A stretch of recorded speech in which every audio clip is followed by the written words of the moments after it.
नमस्कार। आज हम एक ऐसे विषय की तह तक जा रहे हैं जो भारत में सदियों से मतलब जिज्ञासा, रहस्य और कभी-कभी डर का भी कारण रहा है।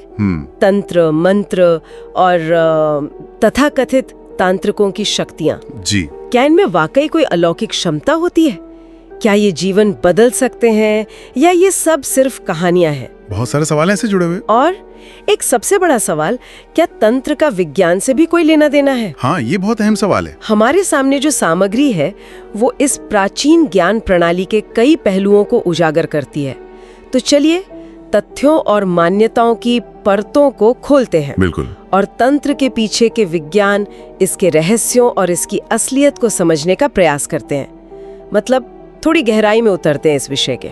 जरूर। और शायद शुरुआत यहीं से करनी चाहिए कि तंत्र आखिर है क्या। हाँ, सही कहा। क्योंकि अक्सर इसे बस जादू टोने से जोड़ दिया जाता है, लेकिन शब्द का मूल अर्थ अगर देखें, संस्कृत में तन का मतलब है फैलाना या विस्तार। अच्छा, विस्तार। हाँ। और त्रह का अर्थ है मुक्त करना।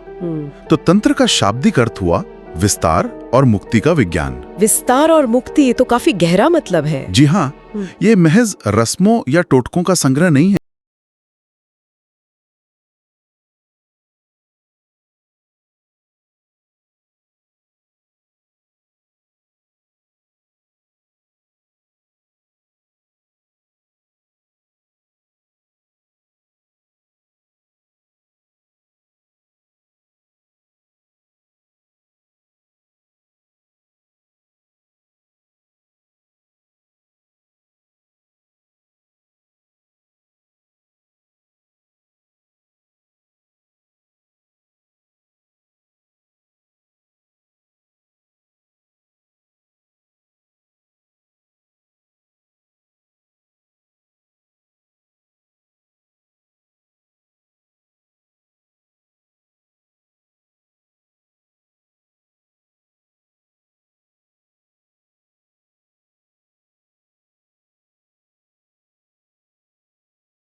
यानी ध्वनि, यंत्र यानी ज्यामिति और पंच तत्व पृथ्वी, जल, अग्नि, वायु, आकाश, इनके गूढ़ रहस्यों को समझते हैं। बाप रे, ये तो बहुत कुछ है। जी। और इसी ज्ञान के आधार पर वे व्यक्ति के मानसिक, आध्यात्मिक और कभी-कभी भौतिक जीवन को भी प्रभावित करने का दावा करते हैं। पर ये वर्षों की साधना और गहरे आंतरिक ज्ञान का नतीजा है। यहीं पर वो विज्ञान वाला पहलू मुझे दिलचस्प लग रहा है। सामग्री में लिखा है कि तंत्र केवल अंधविश्वास नहीं है, बल्कि ये क्वांटम एनर्जी और साइकिक पावर जैसी चीजों से जुड़ा हो सकता है। ये कैसे काम करता है? हाँ, ये एक अहम बिंदु है। और यहीं पर पारंपरिक ज्ञान और आधुनिक विज्ञान के बीच एक पुल जैसा नजर आता है। अच्छा। उदाहरण के लिए, जब कोई तांत्रिक मंत्र का जाप करता है तो वो सिर्फ शब्द नहीं दोहरा रहा होता। नहीं तो क्या कर रहा होता है? वो एक विशिष्ट ध्वनि आवृत्ति मतलब साउंड फ्रीक्वेंसी को ब्रह्मांडीय ऊर्जा के साथ रेजोनेट करने की कोशिश कर रहा होता है। रेजोनेट मतलब तालमेल बिठाना। हाँ बिल्कुल। सोचिए, हर ध्वनि का अपना कंपन होता है, वाइब्रेशन होता है, जैसे ओम का उच्चारण है। हाँ, ओम। उस पर जो रिसर्च हुई है वो बताती है कि ये ब्रेन में अल्फा वेव्स को बढ़ा सकता है और अल्फा वेव्स मन को शांत और फोकस्ड रखने में मदद कर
या चेतना के अलग अलग पहलुओं के साकार रूप। साकार रूप, हाँ। अच्छा।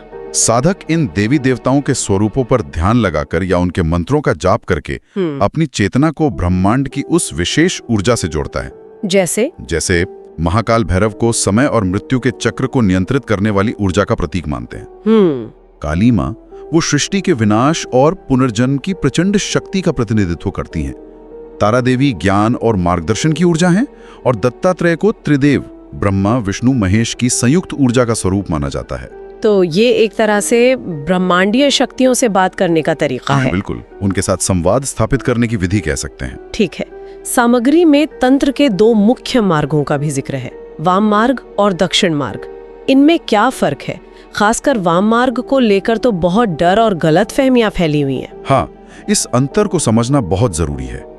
दक्षिण मार्ग जो है, जिसे राइट हैंड पाथ कहते हैं, वो अपेक्षाकृत शुद्ध, सात्विक और मुख्य रूप से ध्यान पर आधारित है। ठीक है। इसमें पारंपरिक देवो उपासना, योग, मंत्र जाप और आत्मविश्लेषण के जरिए आध्यात्मिक उन्नति और शक्तियां प्राप्त की जाती हैं। ये मार्ग ज्यादातर सामाजिक नियमों और नैतिक सीमाओं के अंदर रहकर चलता है। और वाम मार्ग, लेफ्ट हैंड पाथ? हाँ, वाम मार्ग उसे अक्सर या तो अज्ञानतावश या कभी-कभी जानबूझकर काले जादू से जोड़ दिया जाता है। हाँ, यही सुना है। लेकिन जैसा कि स्रोत स्पष्ट करते हैं,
जो लोग तंत्र की शक्तियों का इस्तेमाल दूसरों को नुकसान पहुंचाने या अपने स्वार्थ साधने के लिए करते हैं, उन्हें असली साधक नहीं माना जाता। उन्हें कहते हैं अपसिद्ध तांत्रिक। अपसिद्ध तांत्रिक। हाँ, उनका रास्ता सिद्धि की तरफ नहीं जाता बल्कि खुद के पतन की ओर जाता है। सच्चे तांत्रिक का लक्ष्य हमेशा ऊर्जा का उपयोग सृष्टि की भलाई और चेतना के विकास के लिए करना होता है। चलिए, विज्ञान और तंत्र के कनेक्शन पर वापस लौटते हैं।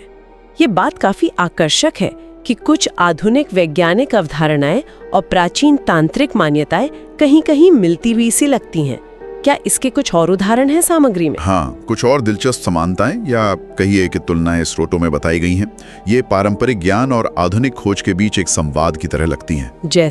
जैसे सम्मोहन है, हिप्नोसिस, उसे मंत्र विज्ञान का एक सरल रूप समझा जा सकता है, जहाँ शब्दों और एकाग्रता से मन की अवस्था को बदला जा सकता है। हाँ, ये तो है। फिर साउंड फ्रीक्वेंसी हीलिंग पर आजकल काफी बात हो रही है। हाँ, मैंने भी सुना है। और ये बीज मंत्रों के कंपन द्वारा शरीर और मन पर पड़ने वाले प्रभाव के सिद्धांत से काफी मेल खाता है। क्वांटम एंटेंगलमेंट का सिद्धांत है, जहां दो कण दूरी के बावजूद एक दूसरे से जुड़े रहते हैं। हाँ, क्वांटम फिजिक्स। इसकी तुलना बहुत सावधानी से उस विचार से की गई है कि कैसे एक यंत्र किसी खास ब्रह्मांडीय ऊर्जा से जुड़ा रह सकता है, चाहे वो कहीं भी हो। इसे स्रोत एक नॉन लोकल कनेक्शन के उदाहरण की तरह देखते हैं। ये नहीं करे कि दोनों एक ही चीज हैं। अच्छा, एक कनेक्शन की तरह। हाँ। फिर मस्तिष्क में पीनियल ग्रंथि है, पीनियल ग्लैंड, जिसे तीसरा नेत्र भी कहते हैं। बिल्कुल। उसकी सक्रियता और इंट्यूशन या सूक्ष्म जगत को अनुभव करने की क्षमता के बीच क्या संबंध है, इस पर न्यूरोसाइंस भी अब ध्यान दे रहा है। तंत्र में इसे हमेशा से आज्ञा चक्र से जोड़ा गया है। कमाल है। और हाँ, रिसर्च में यह भी पाया गया है कि गहरे ध्यान या मंत्र जाप के दौरान ब्रेन थीटा वेव्स की स्थिति में पहुंच जाता है। Theta waves? हाँ, ये वही अवस्था है जहां हमारा सबकॉन्शियस माइंड ज्यादा एक्टिव होता है और माना जाता है कि इसी अवस्था में व्यक्ति ब्रह्मांड की सूक्ष्म ऊर्जाओं से बेहतर ढंग से जुड़ पाता है। ये तो वाकई कमाल है। ऐसा लगता है जैसे हजारों साल पुराने ज्ञान की पुष्टि अब नई वैज्ञानिक भाषा में हो रही हो। अच्छा, भारत में ऐसी कौन सी जगह है जहां आज भी तांत्रिक साधनाएं होती हैं? क्या स्रोत इस बारे में कुछ बताते हैं? हाँ, सामग्री में कुछ प्रमुख स्थानों का उल्लेख है जहां माना जाता है कि तांत्रिक परंपराएं भले ही बहुत गोपनीय रूप से आज भी जीवित हैं। कहाँ कहाँ? एक तो है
जाने के लिए करता है तो उसी को आम भाषा में काला जादू कह दिया जाता है। लेकिन क्या ये असर करता है? यहाँ एक बहुत महत्वपूर्ण बात जोड़ी गई है, कर्म का सिद्धांत। कर्म का सिद्धांत? हाँ, वो यहाँ भी लागू होता है। जो व्यक्ति इन शक्तियों का दुरुपयोग दूसरों को नुकसान पहुंचाने के लिए करता है, वो अनिवार्य रूप से खुद उसी नकारात्मक ऊर्जा का शिकार बनता है और उसका आध्यात्मिक पतन निश्चित होता है। मतलब करने वाले पर ही उल्टा असर होता है। बिल्कुल। इसीलिए तंत्र के ग्रंथों में बार बार संतुलन पर जोर दिया गया है। तंत्र में जितनी शक्ति है उतना ही संतुलन भी आवश्यक है। नैतिक आधार और संतुलन के बिना ये शक्ति खुद साधक के लिए भी विनाशकारी साबित हो सकती है। ये बहुत महत्वपूर्ण बात है। तो फिर इन सब शक्तियों का, इस गूढ़ ज्ञान का, इतनी कठिन साधना का अंतिम लक्ष्य क्या है? अगर सिर्फ डर फैलाना या पैसा कमाना नहीं तो फिर क्या? हाँ, ये सबसे जरूरी सवाल है। एक सच्चे तांत्रिक या तंत्र साधक का अंतिम उद्देश्य कभी भी क्षणिक लाभ या चमत्कार दिखाना या दूसरों पर अधिकार जमाना नहीं होता। नहीं होता? नहीं। जैसा कि हमारे पास मौजूद सामग्री स्पष्ट करती है, असली लक्ष्य है स्वयं के भीतर छिपे रहस्यों और इस ब्रह्मांड के परम सत्य को जानना। खुद को जानना और ब्रह्मांड को जानना। हाँ, ये समझना कि हर इंसान के अंदर चेतना और ऊर्जा का असीम भंडार है। तंत्र उसी सोई हुई शक्ति को, जिसे अक्सर कुंडलिनी कहा जाता है, हाँ, कुंडलिनी शक्ति, उसे जगाने का एक व्यवस्थित और वैज्ञानिक मार्ग प्रस्तुत करता है। अंतिम पड़ाव है आत्मज्ञान, जीवन मृत्यु के चक्र से मुक्ति और ब्रह्मांडीय चेतना के साथ पूर्ण एकात्मता प्राप्त करना। तो आज की इस बातचीत से ये साफ होता है कि वास्तविक तंत्र महज अंधविश्वास या डरावनी कहानियों का मसाला नहीं है। नहीं, बिल्कुल नहीं। ये कहीं ज्यादा गहरा है, विज्ञान, अध्यात्म और चेतना का एक प्राचीन संगम, एक ऐसा क्षेत्र जो शायद वहां से शुरू होता है जहां आज का भौतिक विज्ञान अपनी सीमाएं महसूस करने लगता है। बिल्कुल सही कहा आपने। जहां आधुनिक विज्ञान मुख्य रूप से बाहरी स्थूल जगत को समझने पे केंद्रित है, वहीं तंत्र उस अदृश्य ऊर्जा और चेतना को पहचानने, अनुभव करने और साधने का प्रयास करता है जो इस सृष्टि के कण-कण में व्याप्त है। यह चेतना के विस्तार और ऊर्जा पर महारत हासिल करने का एक गहन विज्ञान है जिसका परम लक्ष्य आत्म साक्षात्कार और ब्रह्मांडीय एकता ही है। तो अगली बार जब तांत्रिक शब्द सुनने में आए तो शायद तुरंत डरने या उसे खारिज करने की बजाय ये सोचना ज्यादा उपयोगी हो सकता है कि इसके पीछे भारत का हजारों साल पुराना ज्ञान और ऊर्जा का एक जटिल विज्ञान भी छिपा हो सकता है, जिसे समझने के लिए शायद पूर्वाग्रहों से मुक्त एक खुली दृष्टि चाहिए। बिल्कुल, खुली दृष्टि और गहरा अध्ययन। सही कहा। और ये पूरी चर्चा हमें एक गहरे सवाल पर सोचने के लिए छोड़ जाती है। क्या सवाल?